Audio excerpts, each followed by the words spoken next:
എല്ലാവർക്കും നമസ്കാരം. പുതിയ ഒരു വീഡിയോയിലേക്ക് സ്വാഗതം. സാധാരണ നമ്മൾ പാവയ്ക്ക കാണുമ്പോൾ തന്നെ എല്ലാവരും പറയും, അയ്യോ കയ്പ്പനാണ് എന്ന്. ഈ കയ്പൊന്നുമില്ലാതെ നല്ല വ്യത്യസ്ത രുചിയിൽ തയ്യാറാക്കാൻ പോകുന്ന ഒരു കിച്ചടിയാണ് ഇന്ന് നമ്മളുടെ വീഡിയോ. ഷുഗറുകാരും പ്രഷറുകാരും എല്ലാവരും ദിവസവും ഭക്ഷണത്തിൽ ഉൾപ്പെടുത്തണം എന്ന് പറയുന്ന ഒരു ഐറ്റമാണ് നമ്മളുടെ പാവയ്ക്ക. ഈ പാവയ്ക്ക വെച്ചിട്ട് കയ്പില്ലാതെ ഒരു നല്ല കിച്ചടി എങ്ങനെ തയ്യാറാക്കാം എന്നുള്ളതാണ് നമ്മളുടെ ഇന്നത്തെ വീഡിയോ. ഇതൊന്ന് ചെറിയ കഷ്ണങ്ങളായി ആദ്യം നുറുക്കിയെടുക്കുകയാണ് വേണ്ടത്. നമുക്കൊന്ന് നുറുക്കിയെടുക്കാം.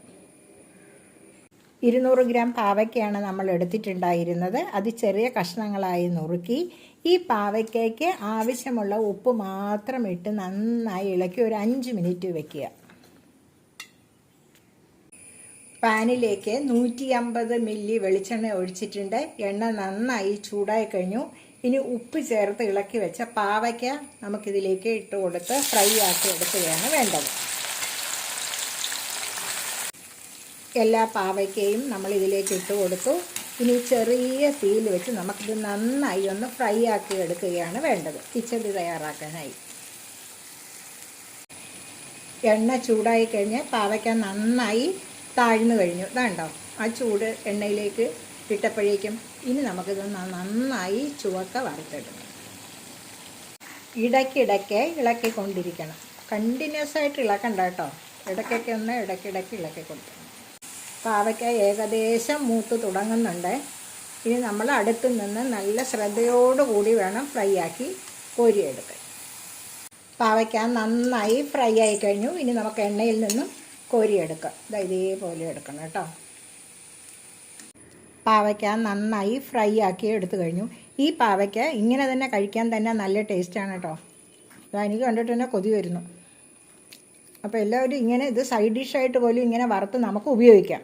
ഇനി ഇത് ആറിയതിന് ശേഷം വേണം നമുക്ക് കിച്ചടി തയ്യാറാക്കാൻ. 150 ഗ്രാം നാളികേരം, 6-7 കാന്താരി മുളക്. ഇതിൻ്റെ കാമ്പൊന്നും കളയണ്ട കേട്ടോ. വീട്ടിൽ നിന്ന് പറിച്ചതാണ്. അപ്പോൾ അതുകൊണ്ട് വീട്ടിൽ നിന്ന് പറിച്ചില്ലെങ്കിൽ നിങ്ങളിതിൻ്റെ കാമ്പൊന്നും കളയേണ്ട. അപ്പോൾ പ്രഷറൊക്കെ ഉള്ളവർക്ക് കാന്താരി നാളികേരത്തിൻ്റെ കൂടെ അരച്ച് കിച്ചടി തയ്യാറാക്കുന്നത് കുറച്ചും കൂടി നല്ലതാണ്. അതുകൊണ്ടാണ് അങ്ങനെ ചെയ്തിരിക്കുന്നത്. ഒരു നുള്ളു കടുകും കൂടി ചേർത്തിട്ടുണ്ട്. ഇത് 3 ചേരുവകളും കൂടി ചേർത്ത് നമുക്ക് മിക്സിയിൽ നന്നായി ഒന്ന് അരച്ചെടുക്കാം. കിച്ചടിക്കുള്ള നാളികേരം അരച്ച് കഴിഞ്ഞു. അതായത് കടുകും നാളികേരവും കാന്താരിയും കൂടി അരച്ചെടുത്തതാണ്. ഇതിലേക്ക് നമുക്ക് വറുത്ത പാവയ്ക്കയും അല്പം മല്ലിയിലയും കറിവേപ്പിലയും കൂടി ചേർത്ത് കൊടുക്കുക. ആദ്യം നമ്മൾ പാവയ്ക്കയ്ക്കുള്ള ഉപ്പാണ് ഇട്ടിരുന്നത്. ഇനി നമുക്ക് കിച്ചടിക്കുള്ള ഉപ്പും കൂടി ഇതിലേക്ക് ഇട്ട് കൊടുക്കാം. പുളിക്കാത്ത ഒരു 20 മില്ലി തൈരും കൂടെ നമ്മൾക്ക് ഈ കിച്ചടിയിലേക്ക് ഒഴിച്ചു കൊടുക്കാം. ഇത് നമ്മൾ എപ്പോഴും ഈ കിച്ചടി തയ്യാറാക്കുമ്പോൾ കഴിക്കുന്നതിന്, ചോറ് ഉണ്ണുന്നതിന് തൊട്ട് മുമ്പേ തയ്യാറാക്കുകയാണെങ്കിൽ കുറച്ച് നല്ല ടേസ്റ്റാണ് കേട്ടോ. ഇത് അധികം പുളിച്ചു പോകാതെ ഇരിക്കും കിച്ചടി.